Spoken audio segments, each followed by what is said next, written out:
ይህን ጥያቄ በ2025 የኤስኤቲ ማትስ ፈተና ላይ ወደ 98% የሚሆኑ ሰዎች በስትክክል አልመለሱትም። ቪዲዮን ፖዝ አድርጋችሁ ሞክሩት፣ እንዴት ቀላል እንደሆነ አብረን እናያለን።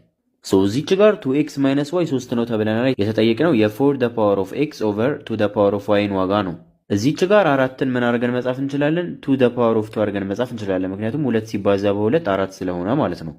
በአራት ቦታ 2 the power of 2 እናስገባና እዚችኛዋን x the power of x እናደርጋለን over 2 the power of y ይሆናል። እዚች ጋር አንድ ማወቅ ያለብን የኤክስፖነንት ህግ a the power of x over a the power of y የተባለ ቁጥር ቢኖረን ሁለቱ ቤዞቹ እዚች ጋር ተመሳሳይ ስለሆኑ አንደኛውን a ወስደን ከላይኛው ፓወር ላይ የታችኛውን ፓወር x - y አድርገን ቀንሰን ማስቀመጥ እንችላለን።